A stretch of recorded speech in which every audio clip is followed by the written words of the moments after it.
Bonjour, alors aujourd'hui on a une vidéo extrêmement importante. Une fois n'est pas coutume, je ne suis pas analyste donc j'évite de faire ce genre de vidéo. Mais là, ce qui se passe en ce moment est assez important pour que ce soit noté. Alors vous allez vous faire votre propre idée, mais moi je vais vous donner les faits et puis vous en conclurez ce que vous avez à en conclure. On va commencer par la résistance des 0,618 de Fibonacci.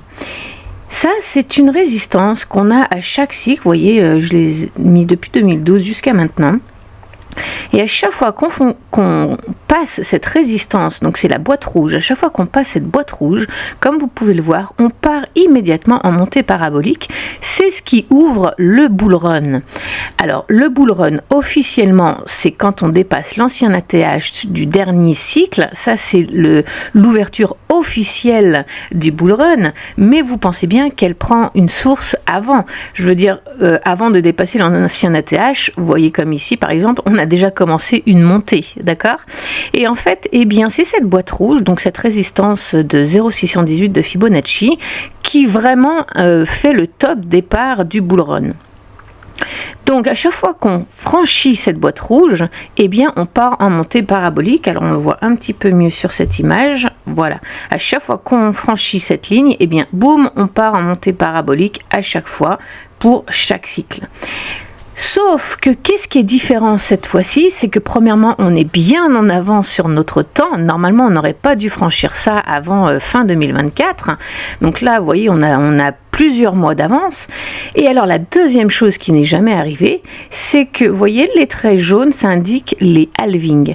Et en fait, alors là on le voit mieux sur mon dossier à moi, les traits bleus indiquent le halving. Et vous voyez que à chaque fois qu'on franchit cette boîte, c'est après le halving.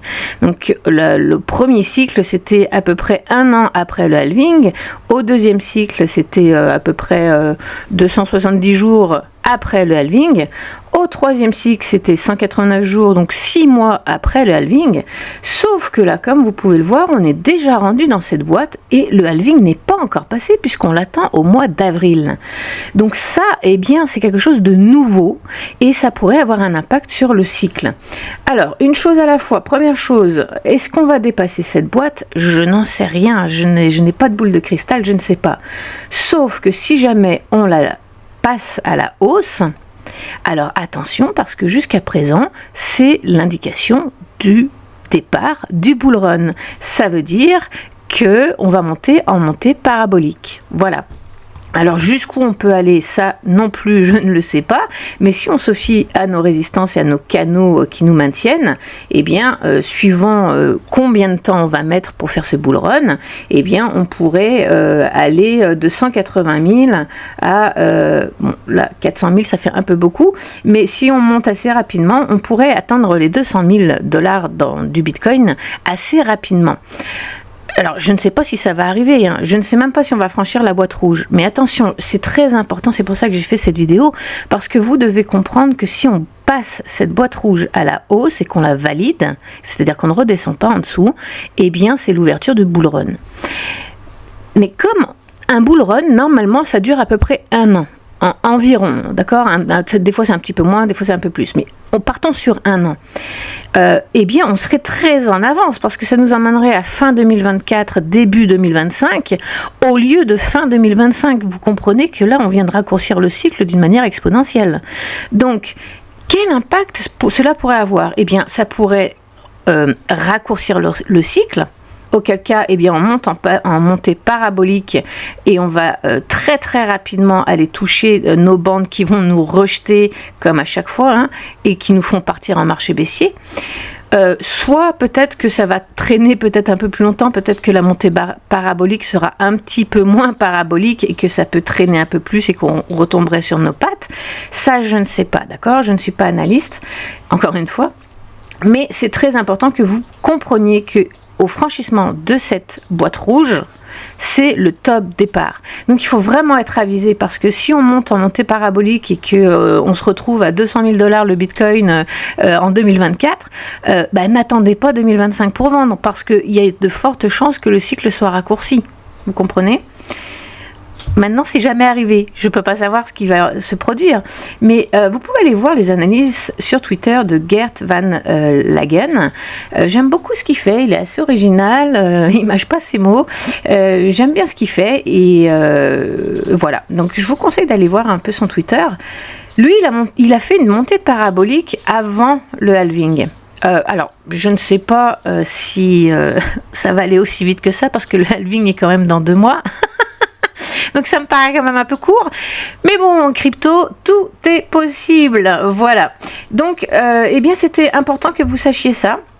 D'autant plus que vous voyez comment fonctionne une montée parabolique, c'est avec plusieurs bases. Voilà. Et à partir du moment où on crosse, c'est-à-dire qu'on traverse cette parabole, eh bien, on retombe en marché baissier. Donc, c'est vraiment important que vous sachiez ça et que vous le compreniez. Parce que si le cycle change, eh bien, il faut que vous puissiez vous adapter et surtout comprendre à quel moment on va repasser un marché baissier. Parce que là, on s'attend tous à ce que on ait un marché haussier tranquille 2024, qu'on monte, et puis que ça se prolonge sur 2025. Mais si on est vraiment dans une parabole et qu'on monte très rapidement, ça peut se terminer beaucoup plus vite qu'on ne le pense, d'accord ? Donc c'est vraiment important de comprendre ça et puis de comprendre aussi les différentes phases du marché. Alors vous êtes habitué à une autre facette qu'on vous montre très régulièrement, mais celle-là aussi est pas mal assez importante. Et vous voyez, on pourrait, si on franchit cette boîte, eh bien on pourrait tomber dans le FOMO. D'autant plus que la force acheteuse en ce moment est assez intéressante avec les ETF.